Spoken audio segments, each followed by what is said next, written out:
Page 118, Module 5, about mass media. We are continuing about the language employed by the mass media. Now we are going to talk about where you started in school learning about facts and opinions until we go to propaganda. So this is now a whole thing that's building up and up and up. In school you learned that facts, what's the difference between facts and opinions? Facts are things that can be proven. Are you with me? I don't see any. A fact is something that can be proven. Tomorrow you can test it again and you will get the same result. It's a fact, it's scientific. Opinions, you can feel like this, the other person feels other way, and it's okay, you know. You can feel differently about things. I like blue, you like green, it's okay. If we talk in facts, we talk about objective, we write objectively and we talk objectively. It means it's logical, we have a reason for the things we say. See the next one, go down the picture. It goes down to the next one, rational communication. To talk about logical things, that we have a reason to say what we say. Now you must concentrate, these things are not easy. And we will eventually go to ethical rhetoric. There's a whole story about that's where I put the pictures now on the extra on the PowerPoint for you. So we will get to that. The opposite of that, of talking in facts, is stating opinions. The opposite of talking objectively is subjectively. The opposite of talking rational communication, where you can prove what you say, is talking emotional things. And the opposite of ethical rhetoric, which is a good way of persuading you about things, the opposite of that is manipulative reporting. Do you want to be manipulated? Do you like to be manipulated? That's not a good thing. We'll see. Let's get to that. And then eventually propaganda. These things are important. You have to study. So, okay, let's start at page 118.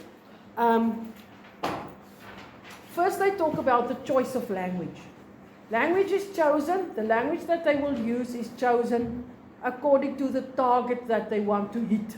There's a target, a picture of a target there, and an arrow that hits the target. So you want to reach a specific audience, and therefore you will use a specific sort of language. So if you want to reach teenagers, you will have to talk in a language that they like and understand. And if you want to maybe sell hand soap to doctors, they want facts. They don't want you to say, oh, it's the best soap on earth and it smells nice and whatever.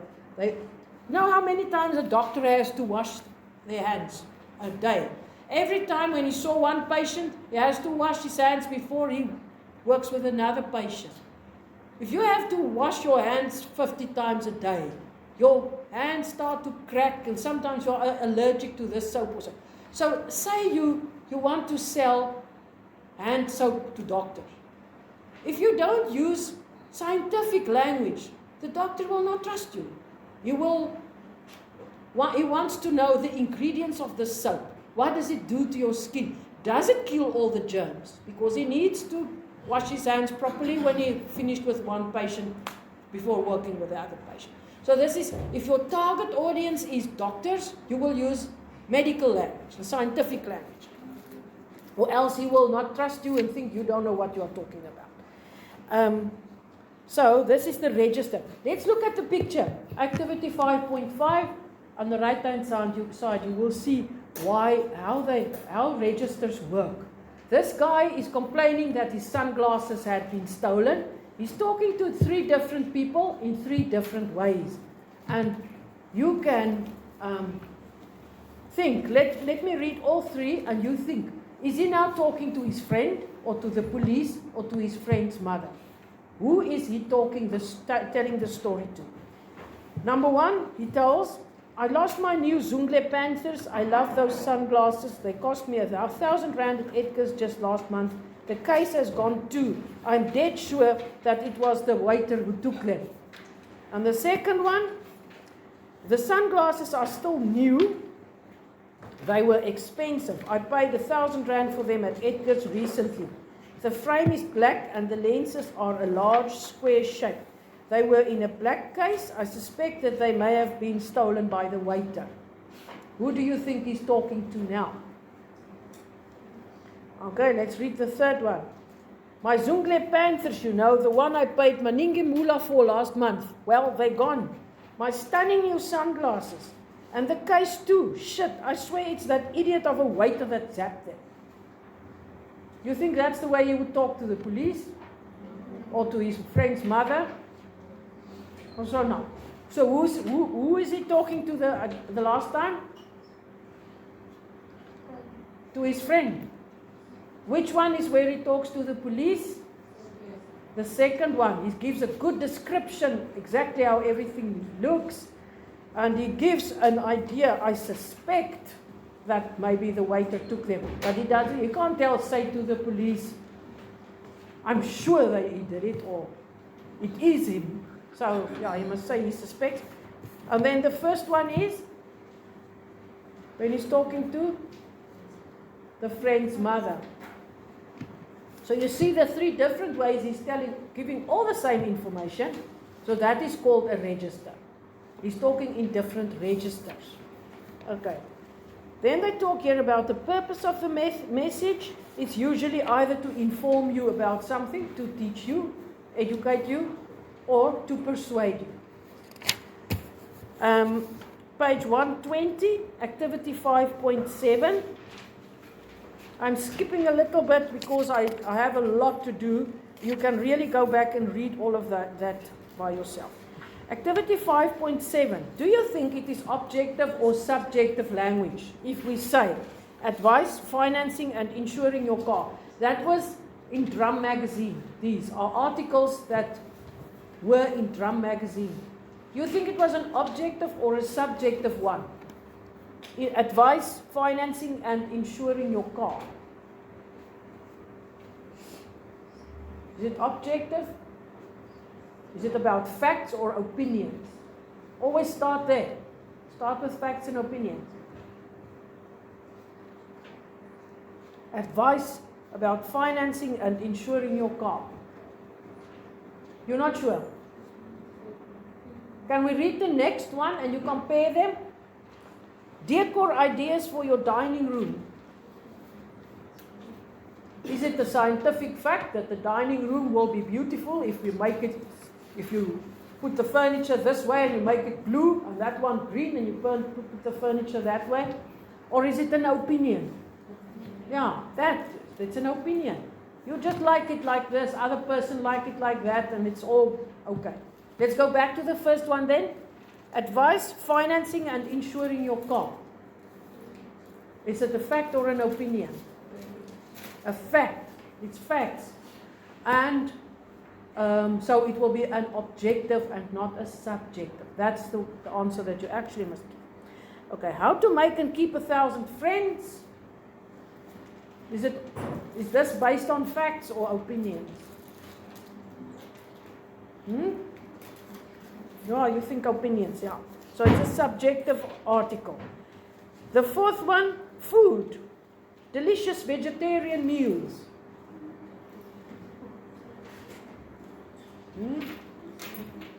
Some people think this is delicious and the other person thinks it's not. They don't like it. So it's opinions, yeah. Subjective. And the last one, our final farewell to the mother of the nation. Is it fact or opinion? Objective or subject? Say, this one always brings a bit of a debate to the class.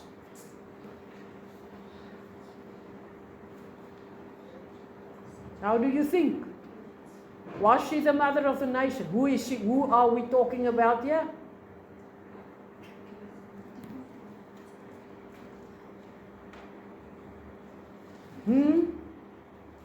You are so sleepy.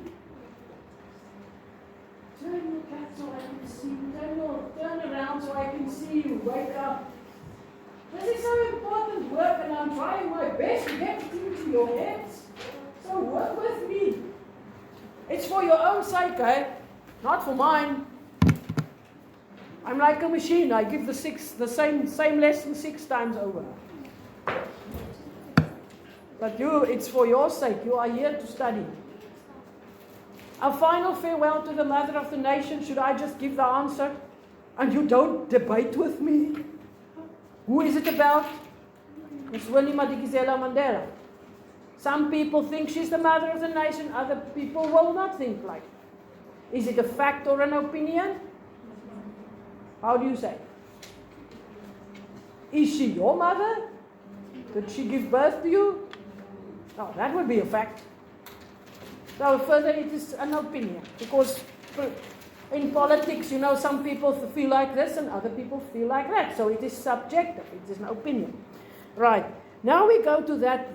This is an important part that comes here. 4.3, registered tone and style of emotional, persuasive versus rational communication.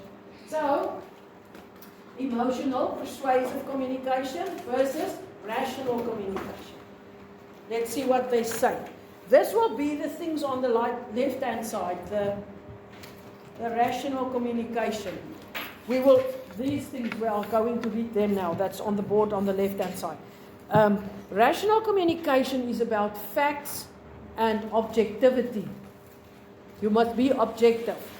The register is more formal and unemotional. The style is clear and logical. The tone is concise, to the point, and assertive. There's a lot of things, eh? The style is clear and logical. It's about facts. The tone is concise. What did we say about concise communication in Module 7? It was when you take a phone message, use only the most important information. Don't put all the extra long stories there. That is concise communication. So, and it is to the point, and it is assertive. There's a new word. I said that word when we were talking about disciplinary hearings, and we said assertiveness versus aggressiveness. To be assertive is to say, this is my point, I stand by it. Don't have to fight, I don't have to scream, I don't have to curse or say some ugly things. It's just, it is like this, and I say it like this. That is to be assertive. You say, listen to me. You don't say, I hope, I will see if I can do something. You just say, I will do it. You don't say, I will see if I can do it, maybe if someone helps me, or maybe something or something or something. Assertiveness is to say, I will do it. We will read a very important speech after this, and you will see how I will show you all these things that we are going to, that we are talking about now. We are going to read there at the page 120, left bottom. Persuasive or emotional communication is also built on facts and arguments. However, it is mainly about opinions and a subjective view of the facts. I don't know. Let's go on. The register is chosen to suit the target audience. If casual language is needed to persuade a group of teenagers, they use it. So you use the register of language for the target audience. The style is rhetorical. There is a lot of big words and things here, so you must listen. The style is rhetorical. It uses language in a way that persuades you openly. We are going to read a speech by this girl. I'll give you some background, and then we will read her speech. And we will see how she uses these things, especially in the speech. So just wait a little bit. So she will use,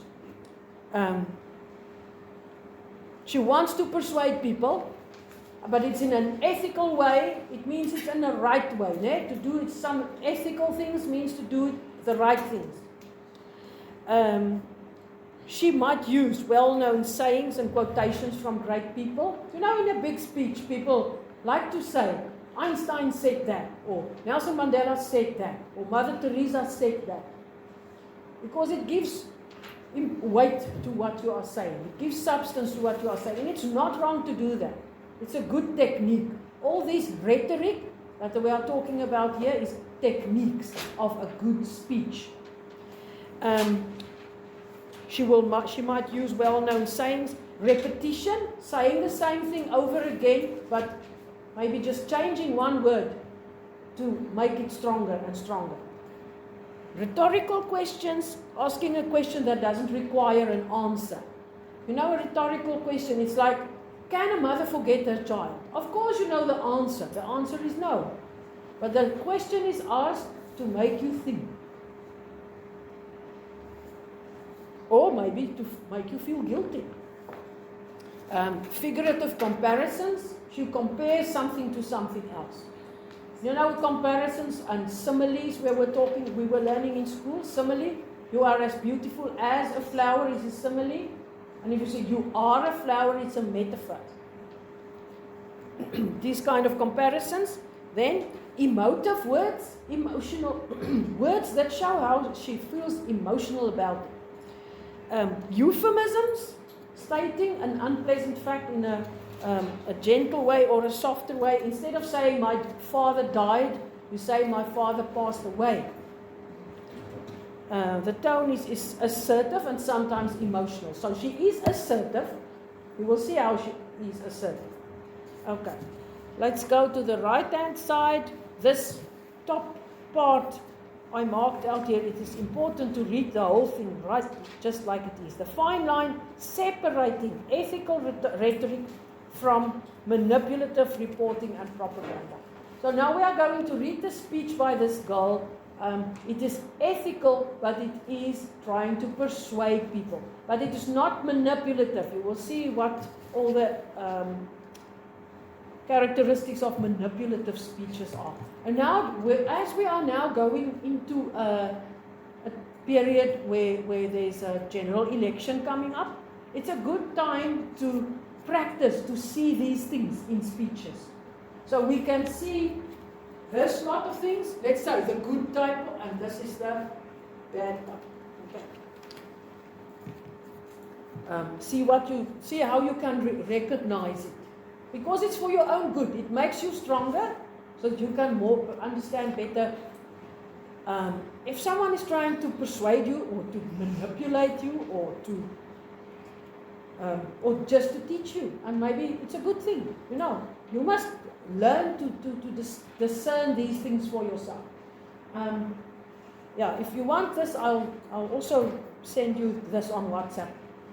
The picture, this is a summary. This is the summary of page 120 on the left and page 122. Okay, but let's go there. Let's read page 121 at the top. Persuasive rhetoric is assertive and open. It gives both sides of the argument. It makes it clear that it has an opinion, and it wants to openly persuade you with good arguments to change your opinion, to change to that opinion as well. Manipulative reporting are biased. We said what was biased. Where did we talked about bias when we talked about generalization, stereotyping, and ethnocentricity that we were talking about in module 2 or 4. 4. What is bias? If you make a decision before you get to know the person, before I get to know you, I decide I don't like you. But when I get to come and get to know you, I must be open, you know, to see if I will like you or not. To be biased is to be prejudiced. Before you even get to know the person or the situation, you already made a decision, and that is to be biased. The other reason to be biased is to be unfair, not seeking out objective facts, only showing facts that suit you, interpreting information to support your existing belief, only remembering details that uphold your belief. So you ignore the things that doesn't suit you because it can prove you wrong. So you don't show that.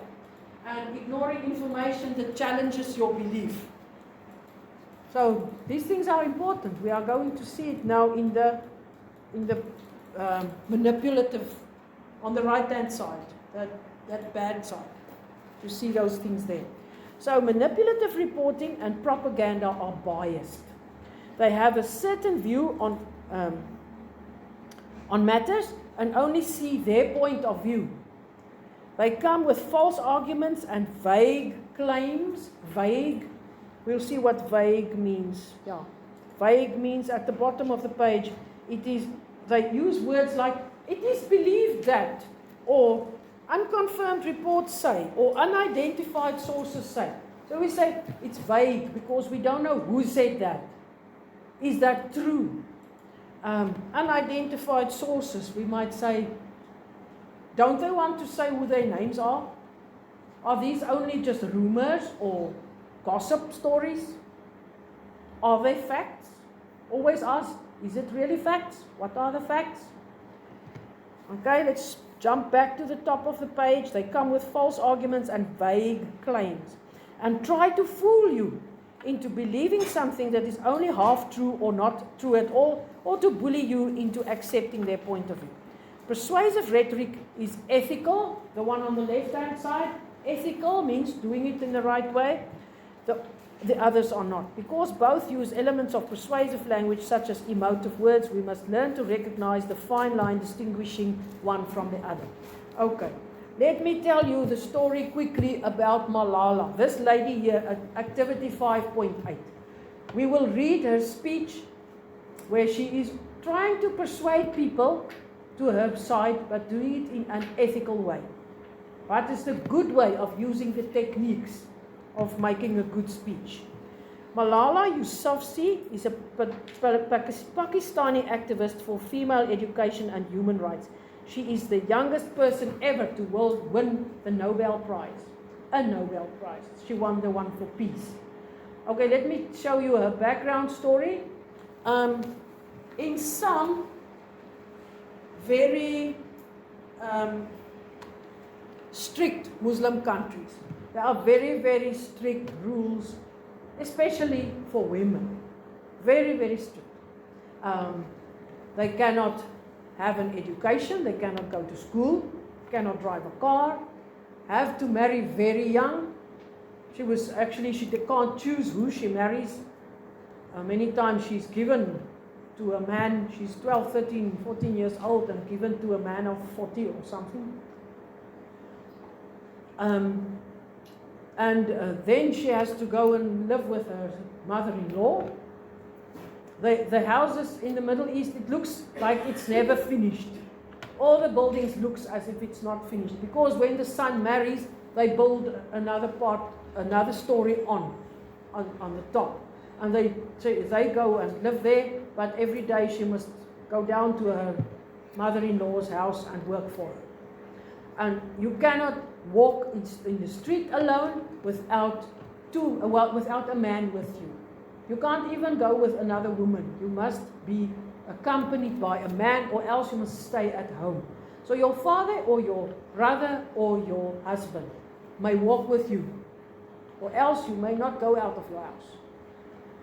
Many times in very strict countries, that is the way they have to be dressed. Totally pitch black, totally covered up. It's different in different countries, but this is the most strict ones. They can't even see your eyes. You must look through that mesh of fabric. So Malala was living in Pakistan, which is also a Muslim country, and she was an activist for female education, because girls couldn't go to school, or they were not high schools. Maybe the government doesn't think it's important enough.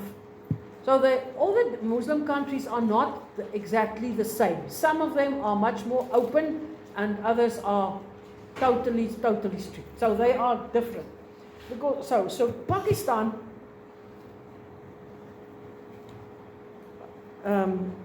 she was an activist for women education. That a girl may go to school. Imagine that you could never read or write. You must just have babies and work in the house. That's your whole life. And if your husband throws you away, what can you do? You have nothing. Yeah. So, okay. Luckily for Malala, her father supported her. He took her to places where she was speaking, and she could write and she could publish, and she was really talking against this business. And what happened? They shot her. So one day when she came from school, or was on the way to write a test with 2 other girls in the car, some of these very strict people came and shot her. And they shot her right through the head, but she survived. And she was in hospital in Pakistan, and then in Britain. They flew her out to Britain for some reason. People knew about it, and in the end, she survived, and she was. There's nothing wrong with her today. She went to university. She got a degree, and she was much more since this happened. She's much more prominent as an activist. Now the whole world knows about her. I heard from her the first time when I heard the news story that she was shot. That was the first time I heard about her. And now she went on as an activist. She's a person who can make very good speeches, and you will see now. And she won the Nobel Prize for Peace. You get quite a lot of money when you win this prize. I think it's Mr. Alfred Nobel of Sweden. He left it in his will. He must have had a lot of money. I don't know. So you get this money when you. This is a picture of her. Another one that I got from the internet. You can read her whole story on Wikipedia, and you can also look on YouTube a video of her giving this exact speech. This speech is shortened. It's not the whole speech, but here it is. Let me read from here. She starts by telling a story. It's one of the techniques. You will see all the techniques. I'll pick them out for you. She starts with a story. One of my very good school friends, the same age as me, who had always been a bold and confident girl, dreamed of becoming a doctor. But her dream remained a dream. At the age of 12, she was forced to get married. And then soon she had a son. She had a child when she was still, herself still a child. So there's the first comparison, figurative comparison. She said she had a child while she was still a child. Only 14. I know that she could have been a very good doctor, but she couldn't because she was a girl. Her story is why I dedicate the Nobel Peace Prize money to the Malala Fund to help give girls quality education everywhere, anywhere in the world. She uses repetition. Everywhere, anywhere in the world. And to raise their voices. The first place this funding will go to is where my heart is. To build schools in Pakistan, especially in my home of Swat and Shangla, 2 very small towns. That's where she lives, where she grew up. In my own village, there is still no secondary school for girls. This is where I will begin, but it is not where I will stop. See, again, repetition and assertive language. Repetition, this is where I will begin, and this is not where I will stop. And assertive language is there. I put my foot down. I will continue this fight until I see every child in school. So she doesn't say, I will see if someone helps me or something. She says, I will continue this fight until I see every child in school. We have already taken many steps. Now it's time to take a leap. There's another technique she uses. Repetition. Well, again, we have taken many steps. Now it's time to take a leap. So it is repeated, but also intensified. She makes it worse. Oh. Okay. We ask the world leaders to unite and make education their top priority. Leaders must seize this opportunity to guarantee a free, quality primary and secondary opportunity for education for every child. Some will say this is impractical, or too expensive, or too hard, or maybe even impossible. See how she builds it up. 4 things. Some will say it's impractical, and every time it gets worse until it's totally impossible. She said, some will say it's impractical, or too expensive, or too hard, or maybe even impossible. But it is time the world thinks bigger. Dear sisters and brothers, the so-called world of adults may understand it, but we children don't. See what she says, what she does here is to say, the so-called world of adults, they that should know what's best, they don't know. They might understand this wrong thing in their way. But we children, we don't understand it, because we children see things straight in black and white, what's right and wrong. We don't see it with all the frills attached. So we can't, we are the ones who are right. Why is it that countries which we call strong, here comes the rhetorical questions. Why is it that countries which we call strong are so powerful in creating wars, but are so weak in bringing peace? So it's like an opposite that she's giving. Now she's going to give, I think, 4 rhetorical questions with these opposites. Why is it that giving guns is so easy, but giving books is so hard? Why is it that making tanks is so easy, but building schools is so hard?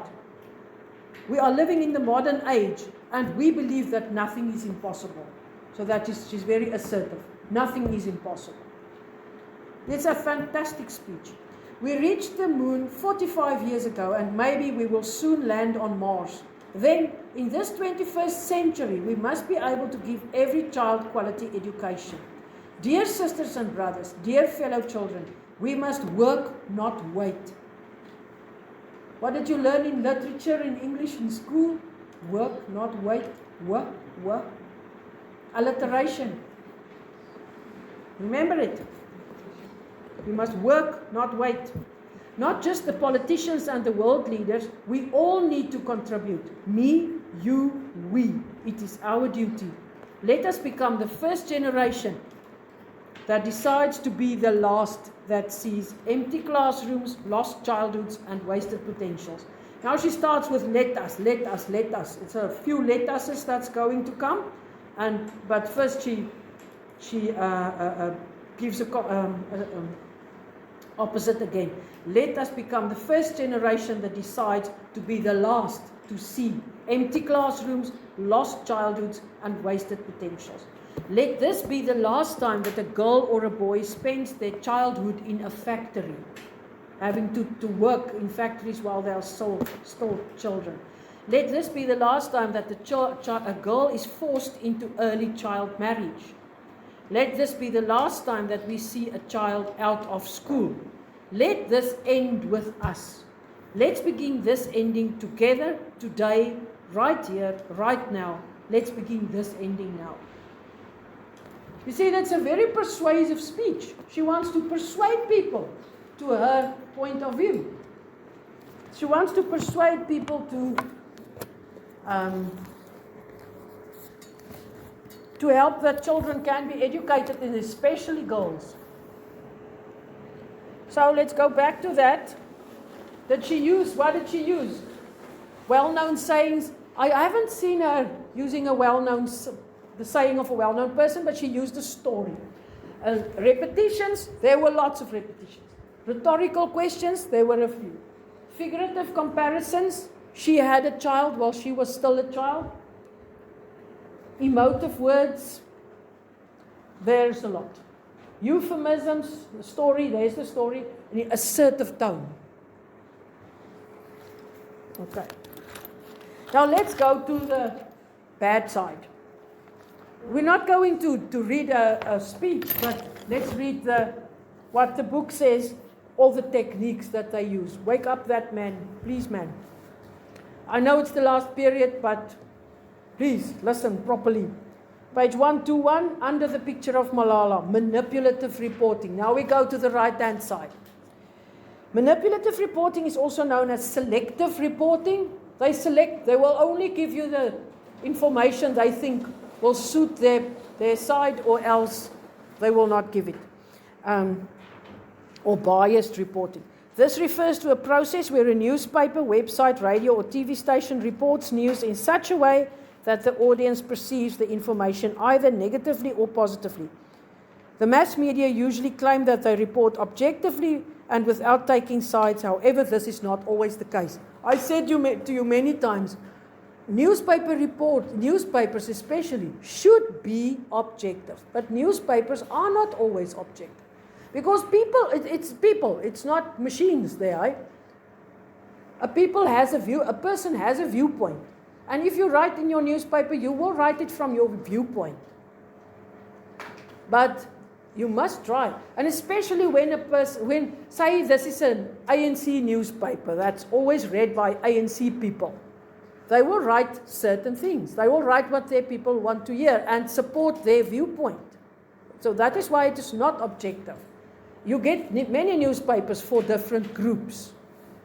A DA newspaper with a DA, you get that. They will write things like that. So they claim that they are objective, but we can see that they are not. Okay, let's go to the techniques, the things on the right-hand side there. Techniques using emotive language. Both are using emotive language. You use words that are strong in emotion to show how you feel about the thing. Using euphemisms. Look at this one. He was economical with the truth instead of saying the person lied. If it's your friend who's what would we say? So a guy who's stealing, he's in the government and he's stealing government money, mismanaging money, whatever, and you want to cover for him, you will not say he lied. You will say, oh, he worked economical with the truth. So that's because that is you have a reason for using that thing. Using vague language, as I said, that one, I already said this one. It is believed, unconfirmed reports say, or unidentified sources say. It's not scientific. You must say the person's name who said it, or so many people said it. You can't just say, yeah, it's a rumor, or many people say that. Hide behind vagueness. Next page. Reporting selectively by giving only part of the information. According to what you like, you will only give part of the information. Next one, quoting passages out of context. The circumstances in which a hurtful remark was said are not correctly reported. So they only take a bit of it and they don't give the whole context, so that it seems to mean something different from the meaning that was intended. Next one, confusing or wrong statistics. They give statistics, it look like facts, but check them out. It's not wrong, or right, or correct, or it's not scientific, or it's confusing. Look at the example. 3,400 more robberies occurred in our town last year, whereas other cities has an increase of less than 1%. So first they say, so many robberies happened in this town, and then they say, the other towns had an increase of 1%. So what are you comparing to what? This town had 3,400 more robberies than last year. Okay, so it was an increase of how many, how much, what big of a percentage? We don't know. They don't give the other statistics. And then they say the other towns had an increase of 1%. So you don't compare the same thing with the same thing. You should compare real numbers with real numbers. You must say, how many does this town have? How many do the other towns have? And the percentage increase, compare percentages with percentages. Okay, let's go to the green photographs there at the bottom. This is a photograph in the middle. The one in the middle is the objective photograph. It shows the whole story.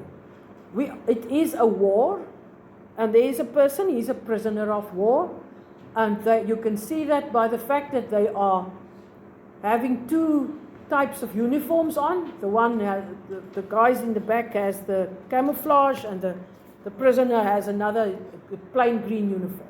And also the fact, mostly, by the fact that the one guy is holding a gun against the head of the prisoner. But the other guy is giving him some water. That is the whole story. He is being held by force. That's the truth. But they are also being human to him and giving him some water. Not letting him just suffer. Okay. Now if you only get the left side of the picture, if they only use that slim one, that one with only the part where the gun is against the head, you will say, oh, these guys are being very rough with that guy. And if you only use the right-hand side picture, you will think, oh, they are too soft with a guy, or very soft with a guy, very nice, maybe too nice. So, but if you look at the middle picture, you see the whole picture. And that is what is happening with as they say, using only some facts, and with pictures as well, only using a part of a picture. And activity 5.9, let's go through that activity. They ask us, match each headline to a manipulative reporting technique in section 5. So, all these manipulative techniques on the right-hand side that they are using, yeah, which one of them is used here? When they say, the Minister of Communication said, Facebook may die out like an infectious disease by 2017. Facebook may die out like an infectious disease by 2017. What techniques, which of the techniques did he use? If you decide to switch off and not listen anymore, it's to your own disadvantage. I can tell you this is not easy work. You can see it's not easy work. So just try your best. If the person says, Facebook may die out like an infectious disease by 2017, what is his bias? He's prejudiced against something. What biases does he show? What does he think about Facebook? Does he like Facebook? Yeah, he hates it. He thinks it's a bad thing. And he's sure that it's going to stop existing. So maybe instead of, they say, question 2, rewrite the headlines to be less biased and manipulative. So rather say, Facebook may die out, or may stop existing by 2017. But the fact that he says it may die out like an infectious disease, it shows you how he feels about it. Okay, let's look at the second one. Hospital lets go of brain-dead pregnant woman. What's the problem? What do you find a problem in this sentence or this heading? It's like a newspaper headline. Hospital lets go of brain-dead pregnant woman. What does lets go mean? That they leave her to go out the door so she can go home. Why did they, okay, if you think a little, you will know that if you are brain dead, it's only machines that keeps her alive by this moment. And to let her go is a euphemism of saying switching off the machines for the person. There's a machine that keeps her blood pumping and her lungs still breathing. That's the only thing that keeps her alive. But the fact that she's brain dead means that she is dead. If they switch off the machines, nothing is going to work anymore. She will stop breathing, her blood will stop, her heart will stop beating. Blood will stop pumping through her body. So I think it's a euphemism. And it's a bit double meaning, but okay. Let's go to the next one. 9 out of 10 dentists recommend bright toothpaste. 9 out of 10 dentists. How many dentists did they ask? Did they only ask 10? Did they only ask a few there around them in this town? I don't think we have 10 dentists, but maybe, okay, maybe if we had. Here and the next town. They only ask here. Is it good? Is it good for science? Is it a good way to do science? To just ask 10 people and say, all dentists, down 9 out of 10 dentists, as if 90% of the whole country's dentists were asked. So you must be critical about when you hear facts like this. Was it a good fact? How many dentists did he really ask? Okay. Now, D, one big bloody mess. If that is a newspaper heading, what is it about? It's very emotive, eh? Emotional. Saying this thing is a big, big calamity. Okay, let's leave that one. The E, the last one. We'll stop there. What kind of world are we leaving to our children? What type of a question is that? What kind of a world are we leaving to our children? It's just a question like, can a mother forget her child? What kind of a question is it? A rhetorical question, yeah. It makes you think. You don't have to answer the question, but it makes you think and even make you feel guilty. What kind of a world are we leaving to our children? Okay. Tomorrow we must go to propaganda. Guys, propaganda is not a nice thing, it's an ugly thing. So we are going on with that and finishing that, page 1 to 3 and 1 to 4. Thank you. You may go.